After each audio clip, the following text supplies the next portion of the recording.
जय श्रीमन्नारायण। आज हामी ब्रह्माजी, महादेव, नारद आदि ऋषिहरूले गर्नुभएको जुन भगवान कृष्ण गर्भस्थ हुँदाखेरिको स्तुति छ, गर्भस्थ कृष्णको जुन स्तुति छ त्यसको बारेमा आज हामी चर्चा गर्नेछौँ। त्यसको अर्थ हामीहरू कृष्ण चरित्रमा प्रवेश गर्न थाल्यौँ। त्यो भगवानको बाल चरित्र दशम स्कन्धदेखि सुरु हुन्छ र गजेन्द्रजीको स्तुति अष्टम स्कन्धमा थियो। त्यहाँदेखि अहिलेसम्मको कथा गङ्गाको बारेमा छोटो चर्चा, अति छोटो, अति संक्षेपमा भनौँ। मैले पहिले पनि निवेदन गरेँ, भगवान श्रीहरि चौथो मनुको पालामा आविर्भाव हुनुभयो र गजेन्द्रजीलाई मोक्ष दिनुभयो। त्यस पछाडि रायवत नामको मनु पाँचौं मनु हुनुभयो। विभु भन्ने इन्द्र हुनुहुन्थ्यो त्यो बेला, र शुभ्र ऋषि र विकुण्ठबाट वैकुण्ठ नाम गरेको भगवानको त्यस बेला अवतार हुन्छ र उहाँले नै रमादेवी अथवा लक्ष्मीजीको अनुरोधमा वैकुण्ठ लोकको निर्माण गर्नुभएको थियो भन्ने प्रसङ्ग भागवतजीमा आउँछ। छैठौं मनु चाक्षुष नाम गरेका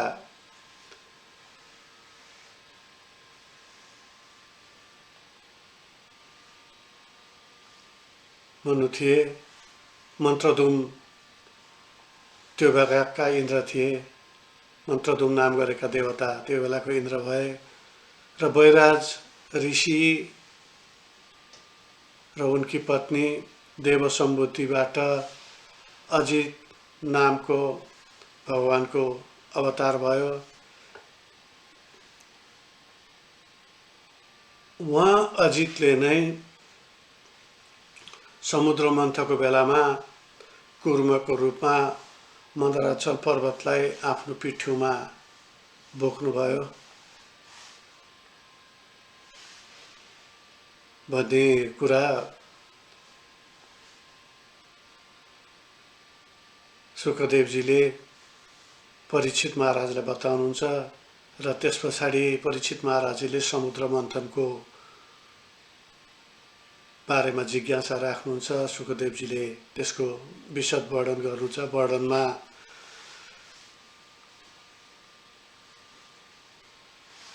त्यहाँबाट निस्किएका विविध समुद्रका वस्तुहरूको बारेमा वर्णन छ। सुरभि नाउँको गाई निस्कन्छन् समुद्र मन्थन गर्दा, साधुहरूले लान्छन्। उच्चश्रवा नाम गरेको घोडा आउँछ, प्रहलादका नाति असुरका राजा बलिजीले लानुहुन्छ। ऐरावत हात्ती आउँछ, त्यो बेलाको इन्द्रले लानुहुन्छ। पारिजात अप्सरा निस्कन्छन्, उनीहरू स्वर्गमा पुग्छन्। लक्ष्मीजी आउनुहुन्छ, भगवानजीलाई वरमाला गर्नुहुन्छ। बारुणी निस्किन्छ, त्यो भनेको रक्सी आउँछ, त्यो बेला असुरहरूले पिइदिन्छन्, अझ मस्त भएर काम गर्न थाल्छन्, समुद्र मन्थन गर्न थाल्छन्। त्यसपछि धन्वन्तरीको रूपमा घडासहित भगवानको अंश प्रकट हुन्छ। त्यहाँबाट राक्षसले फुटुक्क खोसेर लगिदिन्छन् त्यो। त्यस पछाडि भगवानले मोहिनी स्वरूप धारण गरेर उनीहरूलाई झुक्क्याएर त्यो अमृत फेरि देवताहरूलाई नै दिएको र देवताहरूले मिलेर पान गरेको, तर झुक्क्याएर राहु नामको राक्षस आएर पिएको कथा प्रसङ्ग आउँछ र भगवानले उसको शिरच्छेदन गर्दाखेरि पनि ऊ अमृत पिएको हुनाले उसको टाउको र शरीर अलग्गै भए पनि ऊ जीवितै रहन्छ भन्ने कथाको प्रसङ्ग आउँछ। अमृत बराबरी बाँडेर खाने भन्ने कुरो थियो। देवताहरूले मात्रै खाएपछि यो छल हो भन्ने उनीहरूलाई लाग्यो। हुन त पहिले असुरहरूले सबै खोसेरै लगेका थिए। त्यसपछि फेरि देवासुर सङ्ग्राम हुन्छ, बलिजीले त्यसको नेतृत्व गर्नुहुन्छ, तर देवताहरूले लडाईँ जित्छन् किनभने उनीहरू अमृतपान गरेका थिए। थुप्रै राक्षसहरू मारिन्छन्। अझ धेरै नमरुन् भनेर नारदजीले इन्द्रजीहरूलाई रोक्नुहुन्छ, नमार्नुहोस् भनेर। अनि मरेका जतिलाई पनि असुरका गुरु शुक्राचार्यजीले बचाउनुहुन्छ आफ्नो योग बलद्वारा। यति सकेपछि फेरि भागवतको मनुकै वर्णन आउँछ, किनभने मैले निवेदन गरेका थिएँ, शुकदेवजीले भन्नुहुन्छ यो उहाँ युगको बारेमा पनि चर्चा गर्नुहुन्छ। सृष्टिदेखि सबै थोक चर्चा गर्दै गर्दै गर्दै आउने हुनाले अहिले मनवन्तरको पनि चर्चा सुरु गर्नुहुन्छ। हामीले 6औं सम्मको चर्चा गऱ्यौँ। उहाँले फेरि भन्नुहुन्छ 6औं पछि श्राद्धदेव नाम गरेका मनु हुन्छन्। पुरेन्द्र भन्ने इन्द्र हिँड्छन् र कश्यप र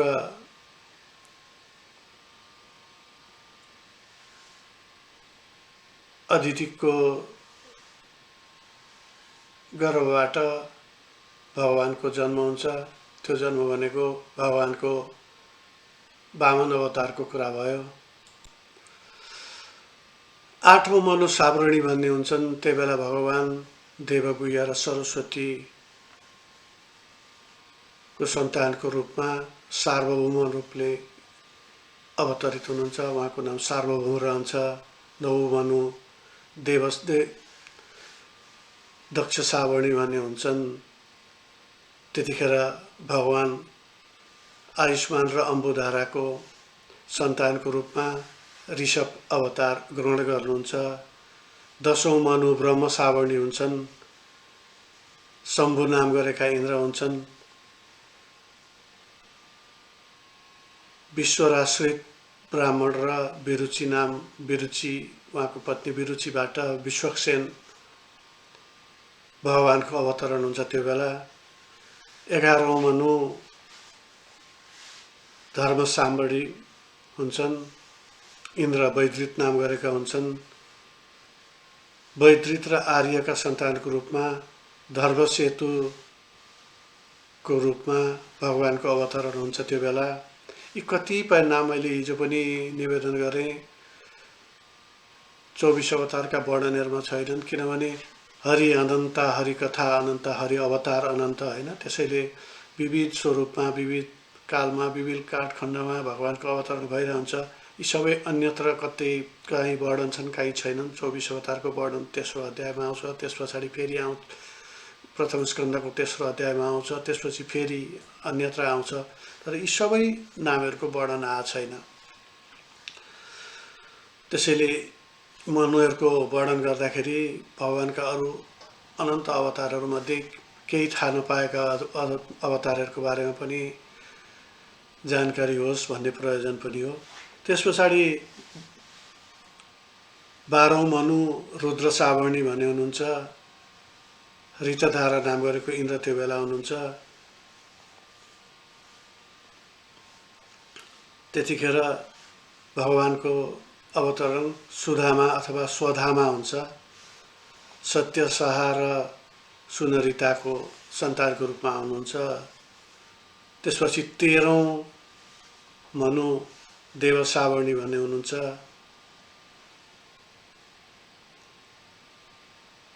इन्द्र दिवास्पति भन्ने हुन्छन् र भगवान त्यतिखेर योगेश्वरको नाममा अवतरित हुनुहुन्छ। उहाँ देवहोत्र र बृहतिको पुत्रको रूपमा हुनुहुन्छ। र 14औं र अन्तिम मनु भनेको इन्द्र सावरणी भनिन्छ। त्यो बेलाको राजा इन्द्र सूची नाम गरेका देवता थिए। भगवानको अवतार त्यो बेलामा बृहत भानुको नामबाट भयो। उहाँ सत्रायण र पितानाको सन्तानको रूपमा आउनुभयो। यी मनुहरूको मनवन्तरको प्रसङ्ग भयो। त्यसपछि भागवतजीमा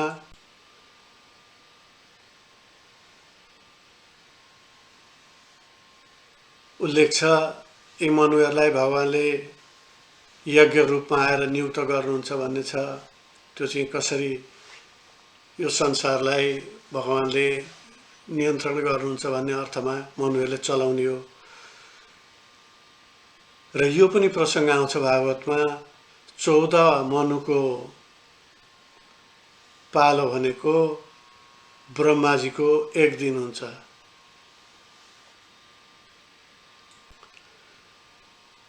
त्यस पछाडि अति संक्षेपमा कथा अगाडि बढौँ। 8औं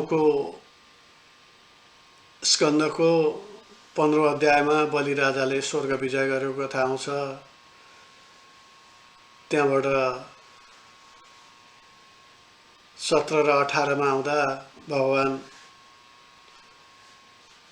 पुड्के ब्राह्मण पुत्रको रूपमा भगवान 52 अवतार हुन्छ र 3 पाइलाबाट पृथ्वी उहाँले बलिबाट 2 पाइलामा सिङ्गो पृथ्वी लिनुहुन्छ र तेस्रो पाइला उहाँको शिरमा राखेको, उहाँलाई दण्डित गरेको, अनि उहाँलाई राज्य पनि दिएको र सुदर्शन चक्र पनि दिएर चक्र पनि उहाँको द्वारपालको रूपमा खटाएको र उहाँलाई भक्ति प्रदान गरेको कथा पनि आउँछ। त्यसपछि बलिजीको एउटा स्तुति आउँछ, प्रहलादजीको पनि स्तुति आउँछ, किनभने उहाँ त्यहाँ बेला टुप्लुक्क आइपुग्नुहुन्छ बलिजीलाई भगवानले बाँधिरहेको बेलामा र उहाँ प्रार्थना गर्नुहुन्छ। प्रहलादजी उहाँको पितामह हुनुहुन्छ बलिजीको। त्यसैले बलिजीको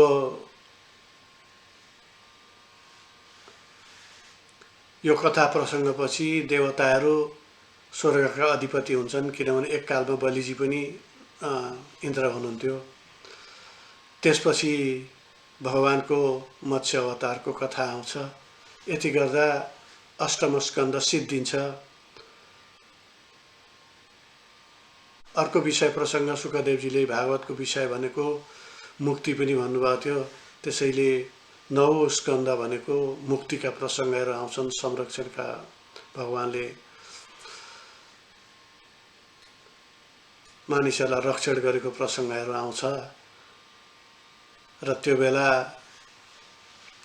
थुप्रै मिठा मिठा उपाख्यानहरू आउँछन्। 9औं स्कन्दमा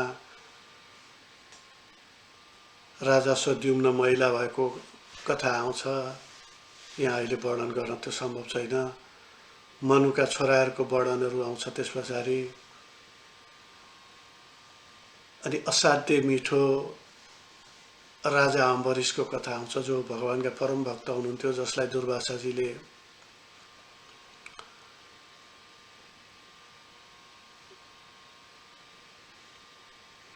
दुःख दिनुहुन्छ र भगवानले दुर्वासालाई दण्ड गरेको कथा आउँछ र अन्तिममा भगवानले मसँग होइन अम्बरीशसँगै शरणागत हौ अथवा भक्तसँगै माफ माग भन्ने खालको जुन कथाको प्रसङ्ग आउँछ त्यहाँ आउँछ। अम्बरीशलाई महाभागवत मध्ये एक मानिन्छ। प्रहलाद नारद पराशर पुण्डरीक व्यासाम्बरीश शुक शौनक भीष्म काव्य रुक्माङ्गदा जुन वशिष्ठ विभीषणादीन यतानहं परम भागवता नमामि। त्यहाँ अम्बरीशको नाम आउँछ। त्यो उहाँलाई पनि भगवानका ती महाभागवतहरू मध्येको एकजना मानिस। त्यो कथा त्यहाँ आउँछ।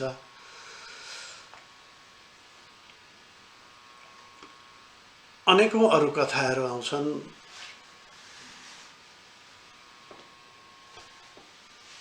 र त्यही 9औं स्कन्दमा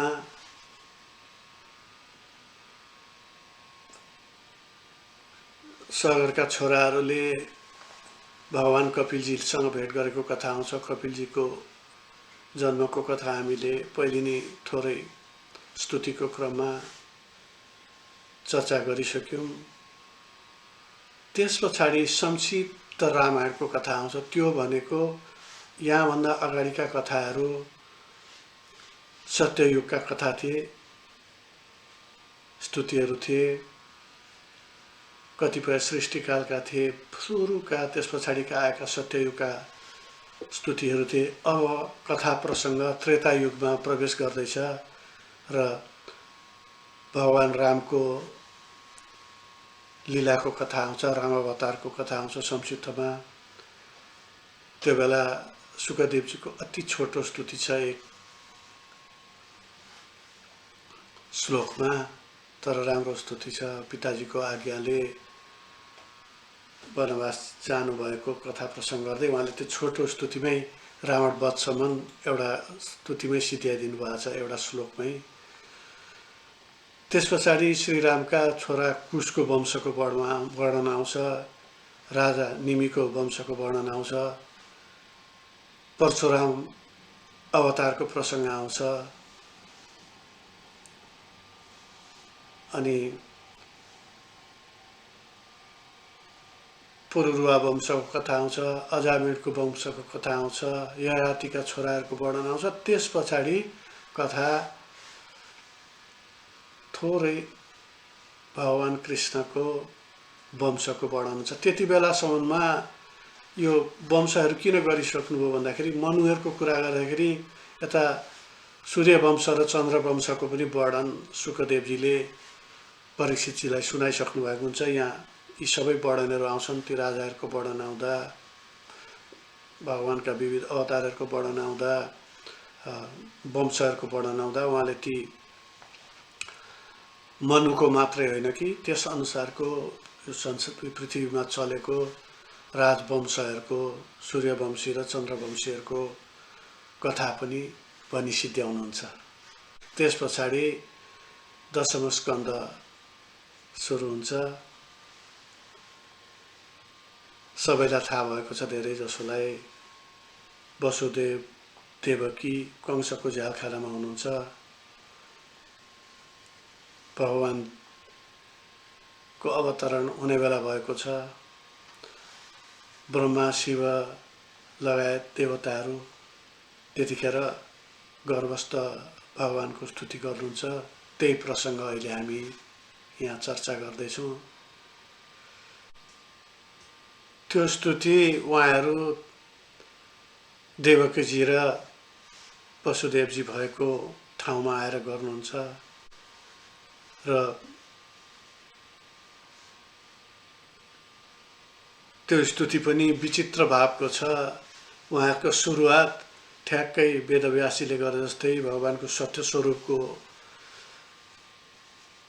वेदव्यासीले मङ्गलाचरणमा सत्य स्वरूपको जसरी प्रार्थना गर्नुभयो, उहाँले पनि भगवानका सत्य स्वरूपहरूकोबाट सुरु गर्नुहुन्छ। उहाँहरू भन्नुहुन्छ, सत्य परव्रतं सत्य परं त्रिसत्यं सत्यस्य योनिं निहितं च सत्ये सत्यस्य सत्यमृतसत्यनेत्रं सत्यात्मकं त्वां शरणं प्रपन्ना। उहाँहरू भन्नुहुन्छ, हे भगवान, हजुर सत्यव्रत हुनुहुन्छ भनेको हजुरको प्रतिज्ञाबाट विमुख हुनुहुन्न, सत्यपरायण हुनुहुन्छ भन्नुहुन्छ।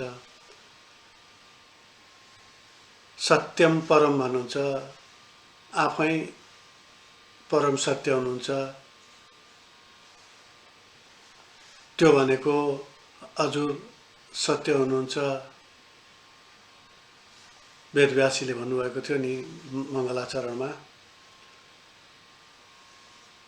त्यस अर्थको सत्य हुनुहुन्छ, तपाईँ सत्य हो भन्ने अर्थमा। सत्य व्रतम सत्य परम त्रिसत्यम, त्रिसत्यम भनेको तीनै अवस्थामा, सृष्टिको पालन र संहारको अवस्थामा पनि तपाईँ हुनुहुन्थ्यो, तपाईँ त्यो सत्य हो भन्ने अर्थमा। त्यसपछाडि सत्यस्य योनिम निहितम च सत्य, सत्यस्य योनिम जो सत्यको योनि हो भनेको, जो सत्यको स्रोत हो, योनि भनेको जहाँबाट जन्मिन्छ, जहाँबाट सत्य आउँछ भन्ने, निहितम च सत्य, त्यसपछि हजुर सत्यमा प्रवेश गर्नुहुन्छ भनेको। यहाँ चाहिँ सत्य भनेको अर्थ सत्यमा छैन, सत्य भनेको अर्थ चाहिँ पञ्चभूतसँग,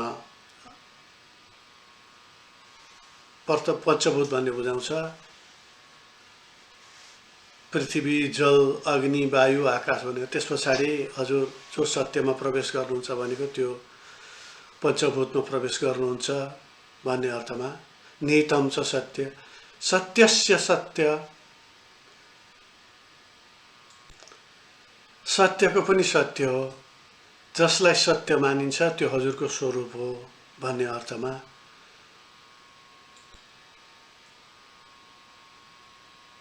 त्यस पछाडि उहाँ भन्नुहुन्छ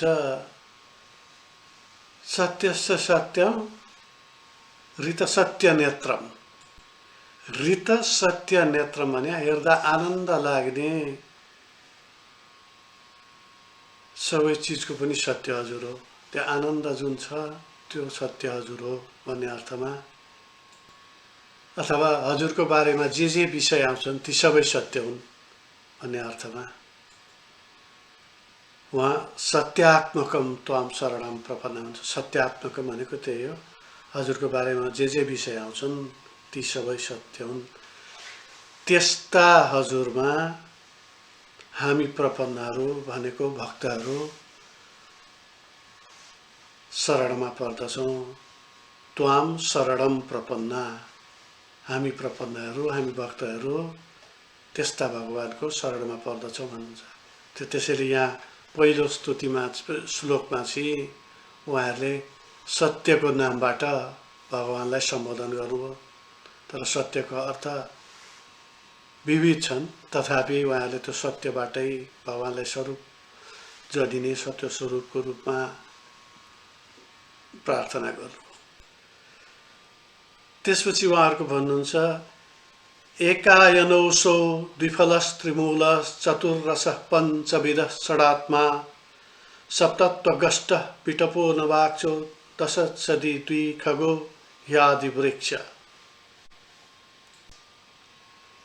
उहाँ यो जीव र जगतलाई एउटा वृक्षको रूपमा तुलना गर्दै भन्नुहुन्छ ती रुखहरूबाट का दुईटा फल भनेको सुख र दुःख छ। त्यो रुखको तीनवटा जरा भनेको तीनवटा गुण हुन्, सत्व रज तम भन्नुहुन्छ। शरीर कसरी बन्दैछ भन्ने कुरामा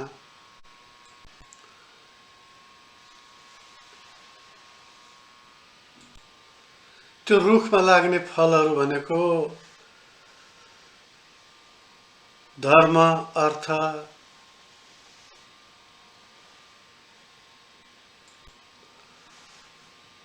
काम, मोक्ष हुन्, जसलाई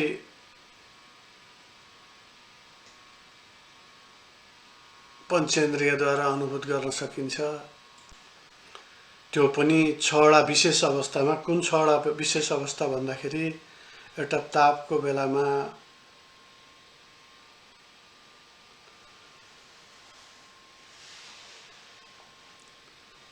भ्रमको बेलामा, बुढ्यौलीमा अथवा वृद्ध अवस्थामा, मृत्युको बेलामा,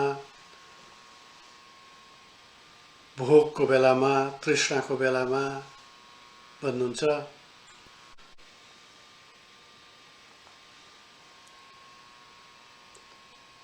र रुखका 8वटा हाँगा उहाँहरू भन्नुहुन्छ। त्यो 8वटा हाँगामा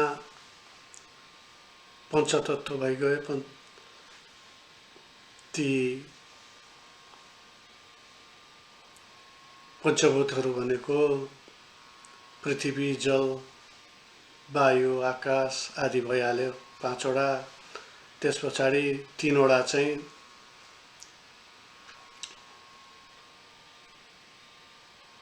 मन बुद्धि र अहंकारको कुरा भयो। अहंकारहरू भनेको मैले पहिले पनि भनेछु, त्यो गुणधर्मी हुन्छ, त्यो गुणहरूको रूपमा पनि लिन सकिन्छ त्यसलाई। हजुर नै यो रुखको मुख्य स्रोत हुनुहुन्छ भनेर भन्नुहुन्छ। अर्को श्लोकमा र भन्नुहुन्छ, प्रलयकालमा हजुरकै अनुग्रहले विध्वंस भएको तत्त्वहरूको हजुरमा फेरि निहित भयो र जो हजुरको मायाका वशीभूत छन् तिनीहरूले हजुरका यी कर्महरू देख्न सक्दैनन्। भनेको जो मान्छेहरू मायामा वशीभूत छन् त्यो भगवानको त्यो क्रियालाई, त्यो कर्मलाई, त्यो लीलालाई देख्न सक्दैन। तर ज्ञानी भक्तजनहरूले यहाँ विपश्चित भन्नुहुन्छ, ती ज्ञानीहरूले चाहिँ त्यस्तो चिज भगवान, त्यो ज्ञानी भनेको यहाँ भक्तको अर्थमा पनि आउँछ, त्यस्ता ज्ञानीजनहरूले चाहिँ भगवानका ती लीलाहरू देख्न सक्दछन् भन्नुहुन्छ उहाँकै भाषामा। त्वमेक एवास्य शतप्रसूति त्वं संनिधानं त्वमनुग्रहस्य त्वन्मायया संवृजते तसस्त्वं पश्यन्ति नानान विपश्चितो ये। अर्थ त्यही अघि मैले भनेको त्यो रुखको वर्णन आएको हुनाले मैले पहिले त्यो वर्णन क्रमशः होस् भनेरै त्यसको भावपट्टि लागिरहे। यो दोस्रो स्तुतिको भाव त्यही थियो। त्यसपछि उहाँहरू भन्नुहुन्छ, विवर्षि रूपाण्यवबोध आत्मा क्षेमाय लोकस्य चराचरस्य स्वतोपन्नानि सुखावहानि सताम भद्राणि मुहुखलानाम्। उहाँहरू भन्नुहुन्छ,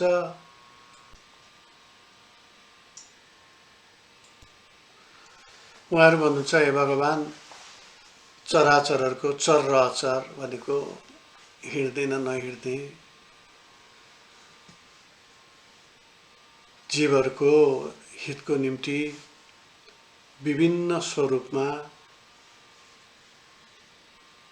विभिन्न अवतारमा भनेको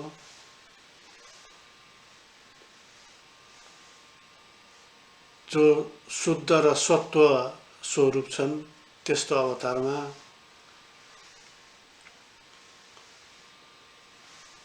पनि हजुर अवतारमा आउँदा पनि हजुर अवबोध आत्मा हुनुहुन्छ। भनेको ज्ञानयुक्त नै हुनुहुन्छ। अवतारमा आउँदाखेरि पनि त्यस अवस्थामै आउनुहुन्छ। किनभने अहिले उहाँहरू के भन्दै हुनुहुन्छ भने भगवानको त्यो परम ब्रह्मको स्तुति गर्दै हुनुहुन्छ, तर गर्भमा भएको भगवान कृष्णको स्तुति गर्दै हुनुहुन्छ र अवतरित हुँदै हुनुहुन्छ। त्यो प्रसङ्गलाई यहाँ जोड्दै उहाँहरू भन्नुहुन्छ, हजुर ज्ञानयुक्त नै हुनुहुन्छ र हजुर अवतरित भएको बेलामा भक्तहरूलाई सुखानुभूति हुन्छ। तर जो अभक्त छन्, जो दुष्ट छन्, तिनीहरूको निम्ति हजुर संहारक हुनुहुन्छ। भन्दाखेरि भगवानको अवतरण हुने बित्तिकै साधुजनहरूको, भक्तजनहरूको, सामान्य जनजीवनको हितको निम्ति हुन्छ र दुष्टहरूको, अत्याचारीहरूको विनाशको निम्ति हुन्छ भन्ने भाव जुन गीताजीमा भगवानको श्रीमुखबाट आएको छ, त्यो यहाँ पनि त्यसै गरी भन्नुहुन्छ उहाँहरू। त्वयम्बुजाख्याखिल स्वत्तधाम्नि समाधिना वेशितचेतसैकै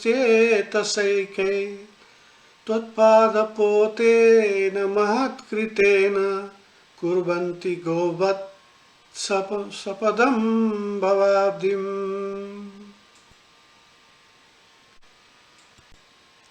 फेरि पनि त्यही भन्दै हुनुहुन्छ, भगवानको नित्य चिन्तन गर्यो, चरण कमलको स्मरण गर्यो भने सजिलैसँग भवसागर तरिन्छ भन्ने अर्थमा उहाँहरू यहाँ प्रार्थना गर्दै हुनुहुन्छ भगवानको। यही विषयमाथि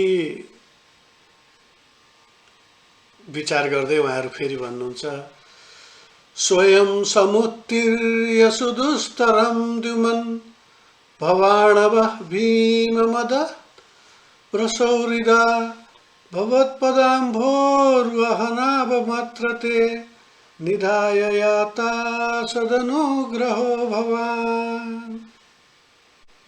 उहाँहरू भन्नुहुन्छ, तिनै विवेकी पुरुषहरू, ज्ञानी पुरुषको चर्चा गर्दै प्राणी जीवमाथि अत्यन्त दया राख्ने जुन विवेकी पुरुषहरू छन्, अघि भनियो विवेकी पुरुषहरू जसले भगवानको चरणको स्मरण गर्छ भन्यो, तिनैको चर्चा हुँदैछ यहाँ। त्यस्ता पुरुषहरू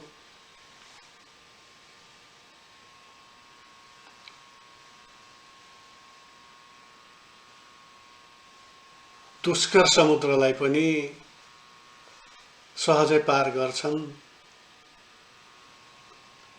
र हजुरका चरण रूपी नौका अरूको उपकारको लागि छोडिदिन्छन् भनेको त्यो जुन तर्ने नौका भनेको यहाँ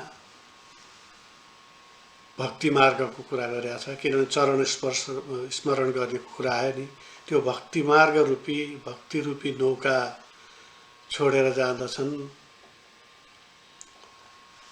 त्यसकारण अरूलाई कृपा गर्दछन् भन्ने अर्थ यहाँ आउँदछ। त्यसको मतलब के हो भने त्यस्ता भगवत भक्तहरू आफू चाहिँ बिस्तारीसँग गाईका खुरका चिन्हमाथि आरामसँग हिँडे जस्तै त्यो भवसागरमाथि पनि हिँडेरै तरेर जानुहुन्छ र हामीलाई चाहिँ अरू जीवहरूको निम्ति चाहिँ तिनीहरूको हितको निम्ति चाहिँ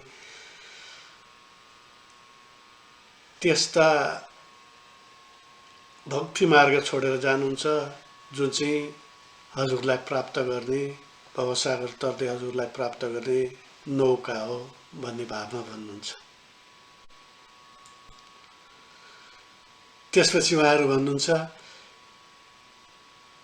येन्येर बिन्दाक्ष विमुक्तमानिन्स् स्तोयस्तभावाद विशुद्ध बुद्धया आरुह्य कृच्छेण परं पदं तत पतन्य धोनात् धृतयुष्मदङ्घ्र स्वत्वं विशुद्धं श्रयते भवान् स्थितो शरीरिणां श्रेय उपायनं वपु वेदः क्रियायोगतपः समाधिभिः स्तवार्हणं येन जनाः समीहते। यहाँ भगवान भन्नुहुन्छ, भगवानलाई त्यो शब्दले सम्बोधन गर्नुहुन्छ, हे भगवान संसारको पालन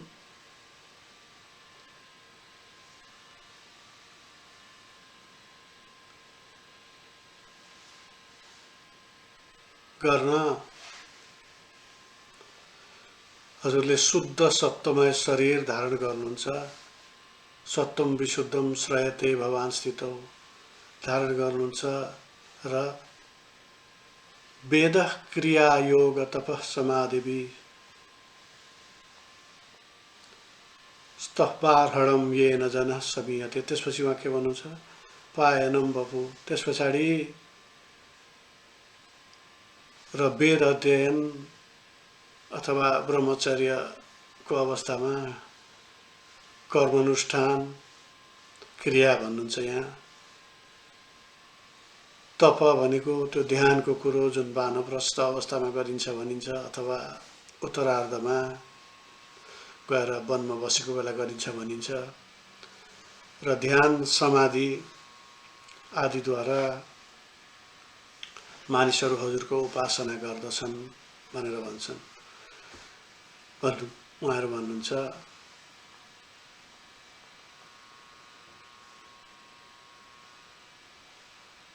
यहाँ किन त्यो भन्दै हुनुहुन्छ भने उहाँहरू भन्नुहुन्छ अवतार नभएको भए त न त हजुरको पूजा हुन्थ्यो,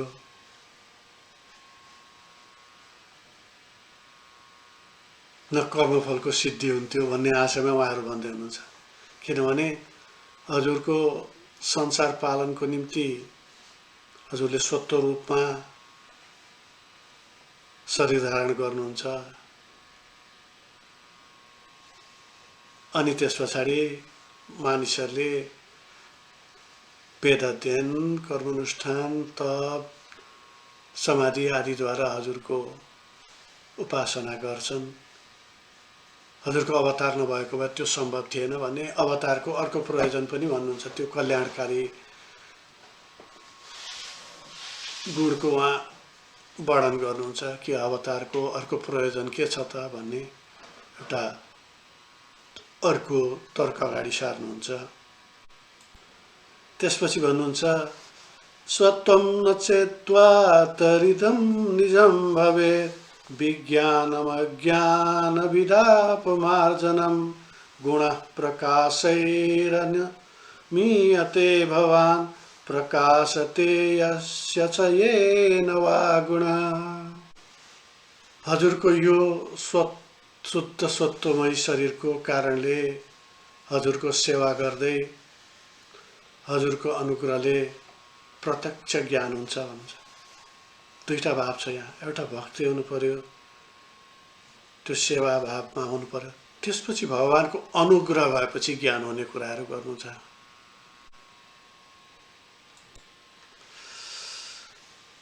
त्यसपछि भन्नुहुन्छ नाम रूपे गुणजन्म कर्मभि निरूपितव्ये तव तस्य साक्षिण मनोवचोभ्यामनुमेय वर्त्मनो देवः क्रियायां प्रतियन्त्यथापि। यहाँ भगवानलाई हे देव भन्नुहुन्छ। हे देव, न नाम रूपे गुणजन्म कर्मभि निरूपितव्ये तव तस्य साक्षिण। के भन्नुहुन्छ? नाम रूप गुण जन्म अथवा प्रकट भनौँ न, कर्म आदिको भक्ति क्रियाबाट मात्र, त्यसको मतलब भक्तहरू प्रत्यक्ष साक्षी छन्, तिनले मात्रै त्यो देख्दछन् भन्ने अर्थमा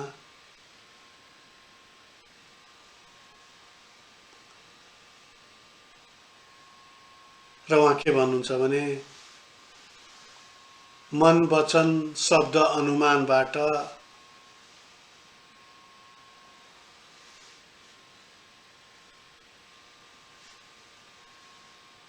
यस्तो गर्न सकिँदैन भन्नुहुन्छ। उहाँहरू त्यही भगवानकै भक्ति सम्पन्नताकै बारेमा कुरा गर्दै हुनुहुन्छ।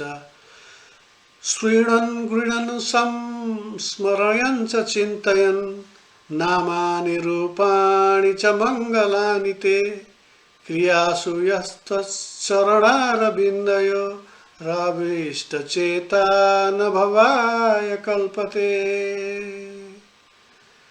अविष्टचेता न भवाय कल्पते। सरल भावमा भन्नुहुन्छ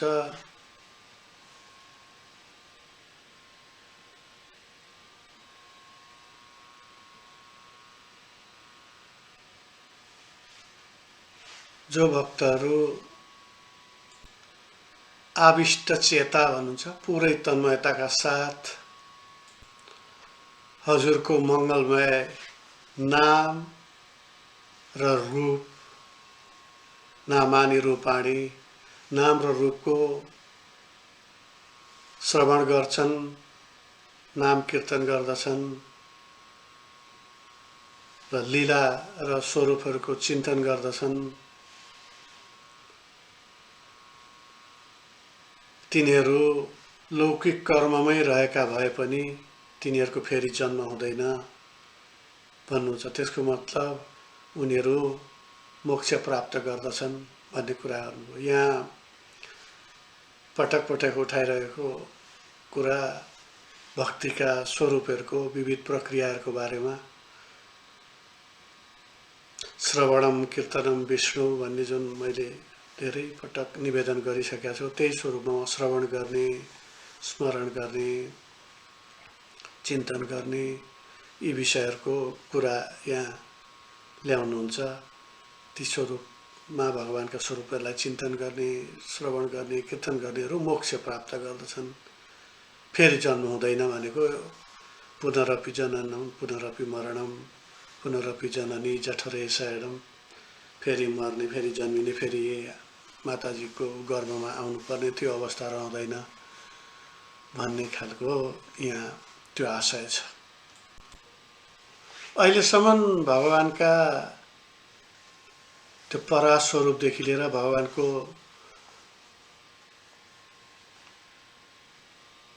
सबै स्वरूपहरूको भगवानको जुन परम तत्त्व थियो त्यसको बारेमा कुरा गर्दै हुनुहुन्थ्यो। अहिले अब यो स्तुतिपछि उहाँहरू भगवान कृष्णलाई, त्यो अवतारलाई, यो अवतारमा जसको निम्ति समय आइपुग्यो भनेर उहाँहरू त्यहाँ आउनु भएको छ, देवकी र वसुदेव भएको ठाउँमा,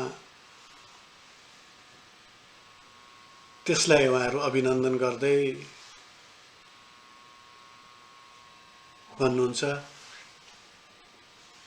दृष्ट्या हरेस्या भवतः पदो भुवो भारोपनीतस्तव जन्मनेसितो दृष्ट्याङ्किता त्वत्पदकै सुशोभनैर्द्रष्ट्यामगान्ध्या च तवानुकम्पिता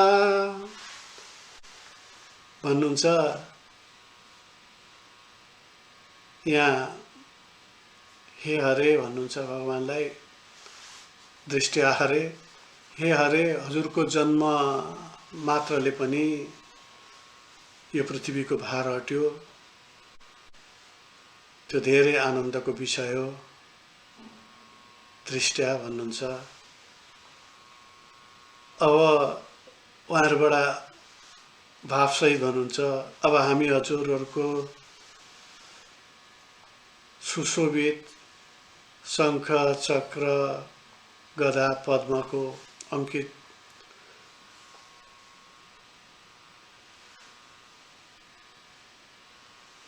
जुन हजुरको चरण छ, त्यो चरण यो पृथ्वी र स्वर्गले देख्नेछौँ, त्यो पनि सौभाग्यको विषय हो भन्नुहुन्छ। त्यसको मतलब हजुरको जुन चरणमा शङ्ख चक्र गदा पद्म अंकित छन्, ती चरण चिन्हहरू यहाँ पनि देखिने भए, स्वर्गमा पनि देखिने भए भने स्वर्गमा देखिएको तात्पर्य चाहिँ के हो? यहाँ अहिले तल आउनुभएको छ उहाँहरू पृथ्वीमा, मथुरामा बसेर प्रार्थना गर्दै हुनुहुन्छ, किन एक्कासी स्वर्गको कुरा आयो त? तर तात्पर्य के हो भने भौमासुरले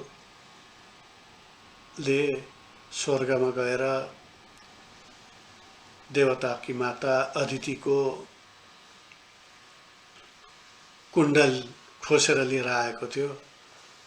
भगवानले भौमासुरलाई जितेर त्यो कुण्डल फर्काउन स्वर्ग जानुभएको र त्यतिखेर पनि भगवानको चरण चिन्ह त्यहाँ थियो भन्ने आशयमा त्यो भनिँदैछ यहाँ। नते भवस्येष भवस्य कारणं विना विनोदं बत तर्कयामहे भवो निरोधः स्थितिरप्यविद्यया कृतायतस्तव्ययाश्रयात्मने।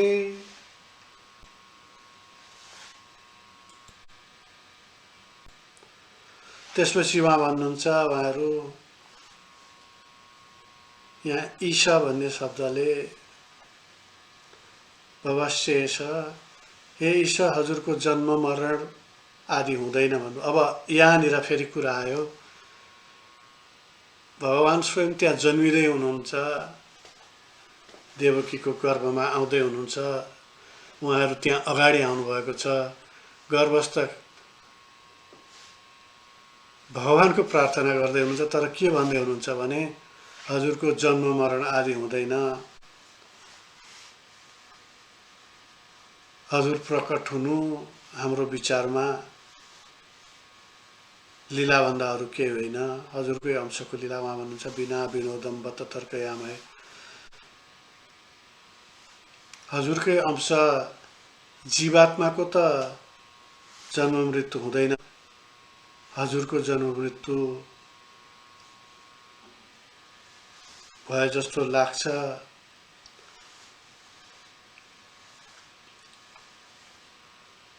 मानिसहरूलाई त्यो चाहिँ हजुरको माया, त्यो मायाको कारणले मात्र त्यस्तो हुन्छ भने आशा के भने आत्मा त मर्दैन, एउटा शरीरबाट अर्को शरीर फेरिँदै जान्छ भने त्यो एउटाबाट अर्कोमा जन्म लिने हो र आत्मा त जन्मिँदैन मर्दैन भने हजुर पनि जन्मिने त होइन, अजन्मा हुनुहुन्छ। तर पनि उहाँ के भन्दै हुनुहुन्छ भने देवकीजीको जुन गर्भमा आउनु भएको छ त्यो हजुरको विनोद हो,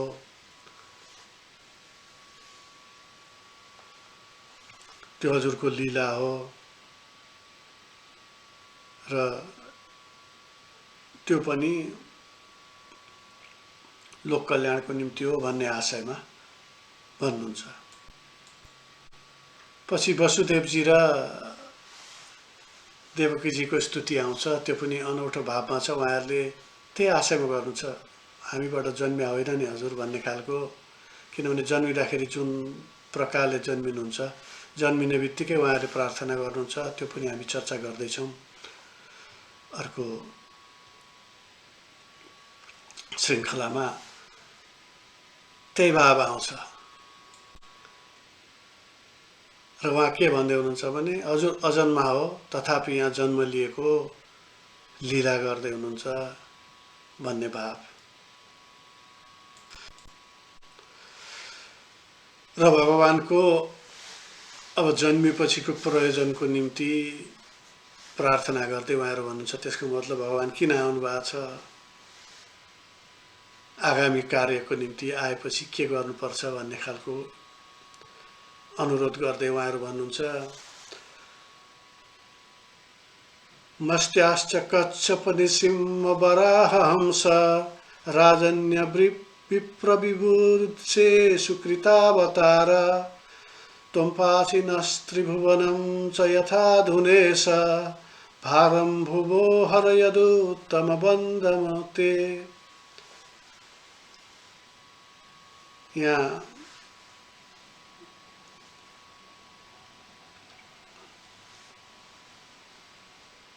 हे भगवान, हे ईश भन्नुहुन्छ हजुर मत्स्याश्च कच्छप नृसिंह वराह हंस, हजुर मत्स्यको रूपमा मत्स्य हया